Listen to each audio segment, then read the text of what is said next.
جمعہ کے جو نماز جمعہ کے لیے مسجد کو آتے ہیں، فرشتوں کی دو فرشتوں کی ڈیوٹی مقرر کرتی ہے۔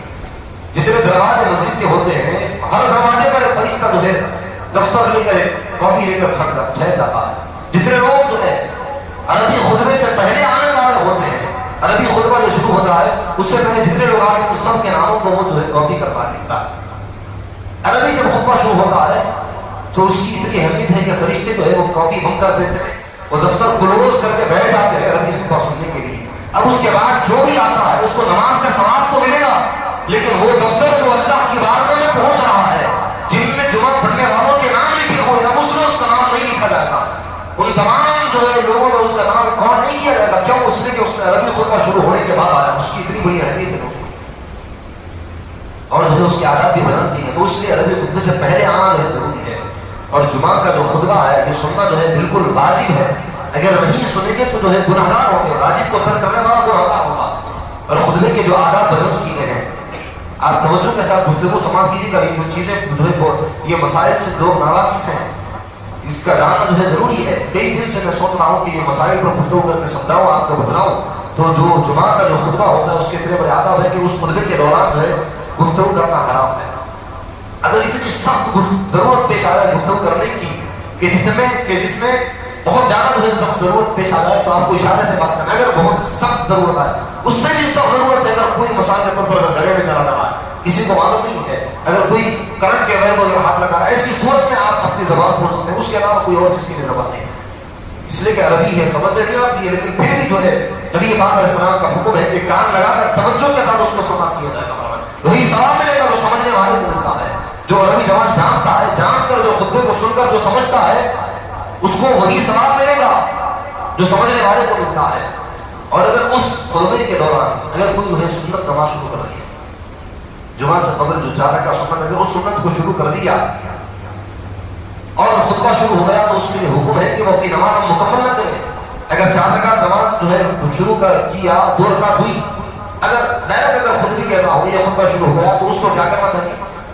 اذان کے بعد جب خطبہ کا اگر آغاز ہو گیا تو اس کو اپنی نماز وہیں پر کمپلیٹ کر دینا ہے۔ 2 رکعت ہوئی تو سلام وہیں پر پھیر دینا ہے، پھیر کر پھر بعد میں نماز کے بعد وہ 4 رکعت نماز کی جو قضا کر لے گا، 4 رکعت جو سنت ہے اس کی۔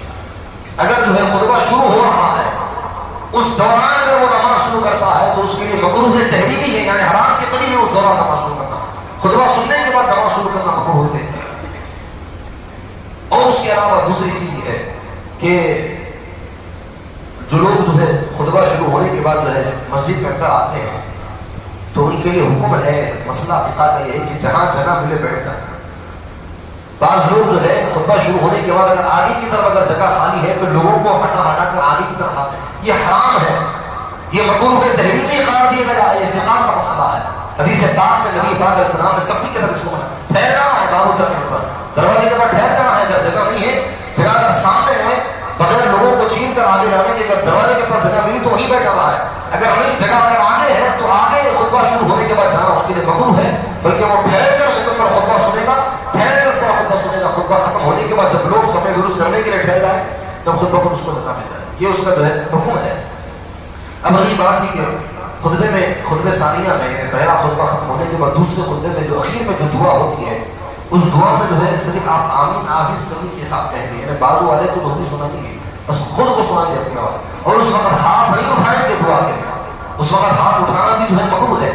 آپ کے ہاتھ جو ہے اپنے رانوں پر رہیں گے، خطبے میں جب دعا ہوگی تو وہ سنیں گے اور آپ دل میں آمین کہیں گے یا زبان سے بھی آمین کہہ سکتے ہیں۔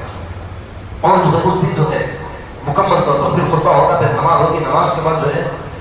درود شریف ہو یا پھر سلام اس کو جو ہے پڑھ کر جو ہے اگر جائیں گے تو اس کا ثواب اور زیادہ ملے گا۔ عام دنوں سے زیادہ جمعہ کے دن درود شریف آپ گھر میں پڑھیں یا پھر مسجد میں پڑھیں، بہت زیادہ اس کی فضیلت ہے۔ تو اس دن جو ہے جو ہم جب نمازوں کے لیے آتے ہیں تو عام حالتوں میں تو جو ہے اس کا اہتمام نہیں کر سکتے ہیں، لباس کا، اسلامی لباس ہم عام حالتوں میں نہیں پہن سکتے ہیں، جو بھی اپنے سہولت کے لیے جو ہے جو لباس پہنتا ہے، پینٹ شرٹ اور جو ہے ٹریک وغیرہ جو بھی پہنتے ہیں وہ پہنتے ہیں، لیکن جمعہ کے لیے اسلامی لباس پہن کر مسجد کو آئیں، اس کا خاص طور پر اہتمام کریں، اس لیے کہ جمعہ آتا ہے ہفتے میں ایک دن، اور ایک دن جو ہے اگر مکمل اسلامی لباس میں اگر آئیں گے تو آپ کے دل کو سکون ملے گا۔ ٹوپی پہن کر جو ہے مسجد کو آنے کی جو ہے عادت آ ہے، بغیر ٹوپی کی بھی نماز پڑھیں گے تو نماز تو ہو جائے گی لیکن اس کا ثواب کم ہو جائے گا، ثواب جو ہے ایک 20% 30% اس کا ثواب کم ہو جائے گا. ٹوپی پہن کر پڑھیں گے تو ثواب جو ہے مکمل ملے گا.